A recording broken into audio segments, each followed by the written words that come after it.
you like the balance of your group as you get ready for the first one, Randy?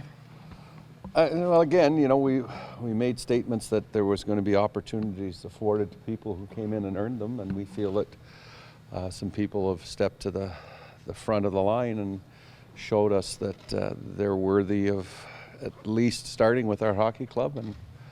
And there were some tough decisions. There's never easy ones when you have the number of bodies that we had and the number of contracts, but we felt that we would be best suited to go in this direction, and that's what we decided upon. What were the instructions for William Nylander?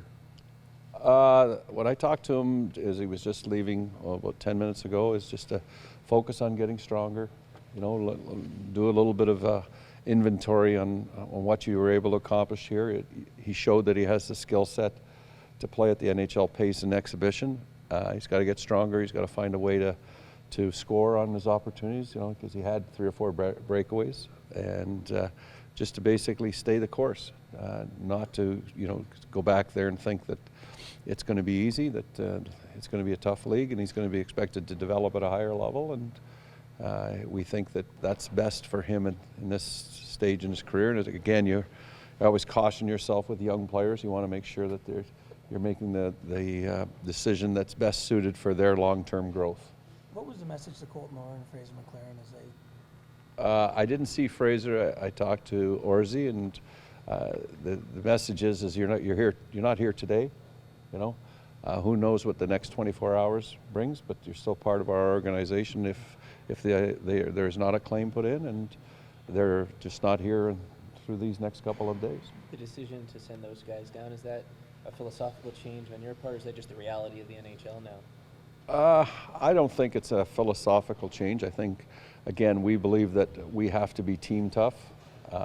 Because those players are not on our list today doesn't mean that they won't be on our list Friday or Saturday or the day after or whatever.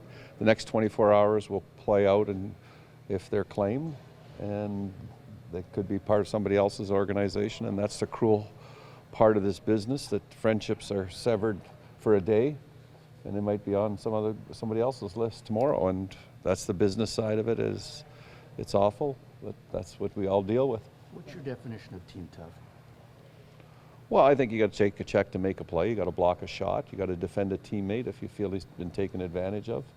I think you got to be hard to play against, and I think you have to compete for your space on the ice. I don't think that's any different than anybody else's assessment of being team tough.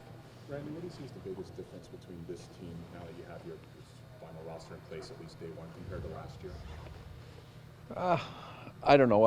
I try to look at the pace of the game than which we are capable of playing at. We've played at a higher pace in this training camp than the previous one. And our expectations of our group have gone up, and we're going to force our players to play night in, night out the way they played the last hockey game against the Detroit Red Wings. What kind of competition do you envision with some of the forwards on those bottom 3? I think there's lots of interchangeable parts, guys. Randy, were you cracking the whip more, would you say, this training camp? Getting back to what you were just saying there, I'd say I've softened. Training camp was so easy, days off, everything was so much easier for the players this year. Are those interchangeable parts a benefit for you, just in terms of the flexibility?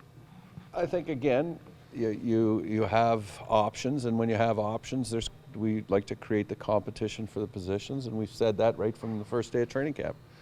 So with our group that we have now, we think there's interchangeable parts, and if we feel that somebody is not giving us what they're capable of, then there's an option of somebody else going in and taking their minutes. And it's cruel, but that's in reality. We're here to win hockey games, and that's what we've got to do, is we've got to find ways to manufacture wins, and the first one starts against Montreal on Wednesday. That's the toughest game, the most important game of the year. Randy, are you happy with the progress the players are making when it comes to adapting to the new system, playing in the neutral zone, playing in their own zone?